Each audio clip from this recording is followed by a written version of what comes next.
शुरुआत करें news blast की और नजर डालेंगे कुछ अहम और बड़ी खबरों पर। रक्षाबंधन है आज।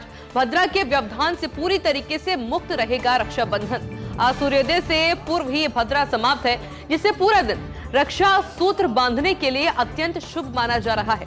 सुबह 7:26 के बाद में सुकर्मा योग तथा बव और बालवकरण का भी शुभ संयोग बताया जा रहा है। आज आंशिक चंद्र ग्रहण का भारत पर कोई असर नहीं रहेगा। पिछले कई वर्षों में भद्रा के कारण 2 दिन बांधी गई थी राखी, लेकिन आज का दिन काफी शुभ माना जा रहा है और आप पूरे दिन में कभी भी अपने भाई की कलाई पर राखी बांध सकते हैं।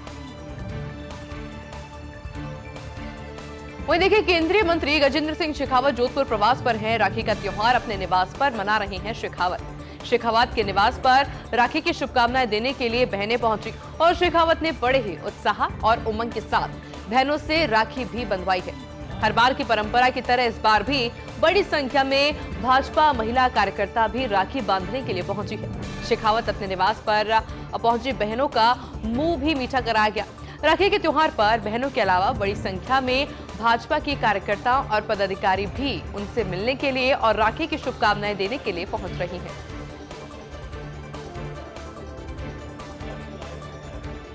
भारी भीड़ के बीच वापस से चरबराई है सार्वजनिक परिवहन की व्यवस्था। राखी आई गांव चलो रक्षाबंधन पर यात्रियों की भारी भीड़ अब देखने को मिल रही है। सिंधी कैंप बस स्टैंड पर यात्रियों की काफी भीड़ नजर आ रही है। ट्रांसपोर्ट नगर बस स्टैंड पर भी काफी भीड़ नजर आ रही है। त्योहार मनाने बड़ी संख्या में अपने गंतव्य की ओर जा रहे हैं लोग। पर्याप्त बसें नहीं मिलने से लोग परेशान हो रहे हैं, यात्री परेशान हो रहे हैं, क्योंकि देखिए जो यात्री भार है वो बढ़ता हुआ नजर आ रहा है। हालांकि अतिरिक्त जो बसों की व्यवस्था है वो पहले ही जारी की जा चुकी थी, लेकिन उसके बावजूद भी यात्रियों को परेशानी का सामना करना पड़ रहा है। क्या एक रिपोर्ट के लंबित जवाबों पर राजस्थान सरकार सख्त है। वहीं भारत के नियंत्रक महालेखा परीक्षक की राज्य वित्त वर्ष 2024-25 की रिपोर्ट को लेकर निर्देश अब जारी किए जा चुके हैं। वित्त विभाग ने सभी विभागों को निर्देश जारी किए हैं।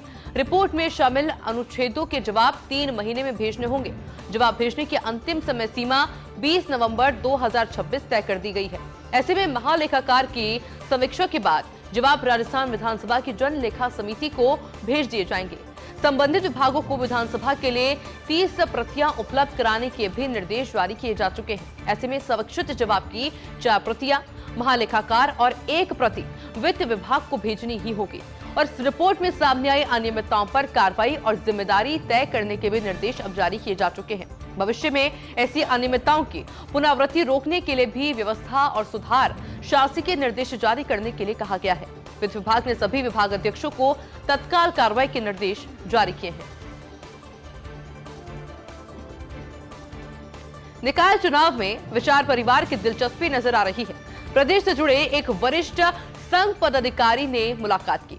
उप मुख्यमंत्री दिया कुमारी से मुलाकात हुई, लेकिन सूत्रों के अनुसार इन दोनों के बीच में कुछ स्थानों पर दावेदारों को लेकर के चर्चा भी बताई जा रही है। उधर कुछ दावेदारों ने टिकट के लिए भारतीय भवन में भी संपर्क किया। अलबत्ता कल मुख्यमंत्री भजनलाल शर्मा, प्रदेशाध्यक्ष मदन राठौड़ और संगठन महामंत्री अजय कुमार ने अजमेर उदयपुर संभाग के टिकट को फाइनल कर दिया है। सावधान, यदि आप गैजेट फ्रेंडली नहीं हैं, तो बीकानेर के एक भाजपा नेताजी के व्हाट्सएप पर लगी समीकरण की पर्ची से लीक हो गई है स्ट्रैटेजी। शायद गलती से ही सब कुछ हुआ, लेकिन अब नेताजी के व्हाट्सएप स्टेटस की गजब चर्चा देखने को मिल रही है। कुछ लोगों ने दूसरे फोन से खींच ली फोटो भी, यानी कि स्क्रीनशॉट लिए गए हैं। दरअसल पर्ची में साम दंड भेद की बातें भी लिखी हुई थी। खबर लिखे जाने तक भी स्टेटस नहीं हटा था नेताजी का। नेताजी का बयान हालांकि इसको लेकर के सामने आया और उन्होंने कहा कि व्हाट्सएप हैक हो गया था। अभी पुलिस में इसकी रिपोर्ट दे रहे हैं और वैसे भी नेताजी ने इससे पहले कभी व्हाट्सएप स्टेटस नहीं लगाया और इसलिए हमने शुरुआत में ही कह दिया कि अगर आप गैजेट फ्रेंडली नहीं हैं, अगर आपको फोन चलाना ढंग से नहीं आता है, तो जरा सावधान हो जाइए, क्योंकि ये गलती आपसे भी हो सकती है। बीकानेर के एक भाजपा नेताजी के द्वारा यही गलती हो गई। व्हाट्सएप पे समीकरणों की पर्ची लग गई है और ये स्ट्रैटेजी पूरी तरीके से लीक हो गई है। हालांकि शायद ये सब कुछ गलती से हुआ ये बताया जा रहा है, लेकिन नेताजी का कहना है कि उनका व्हाट्सएप हैक हो गया था।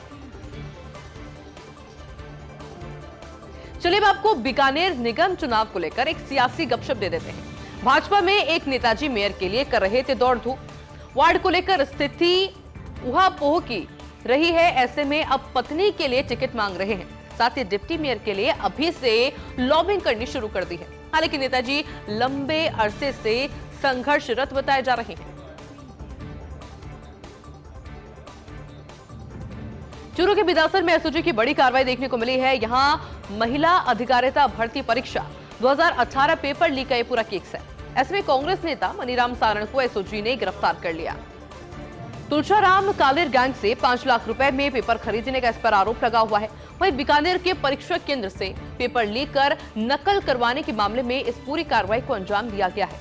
6 जनवरी 2019 को ये परीक्षा में ब्लूटूथ डिवाइस से आरोपी मनीराम ने करवाई थी नकल। भाई की पत्नी को नकल करवाने के मामले में आरोपी मनीराम को गिरफ्तार अब किया गया है।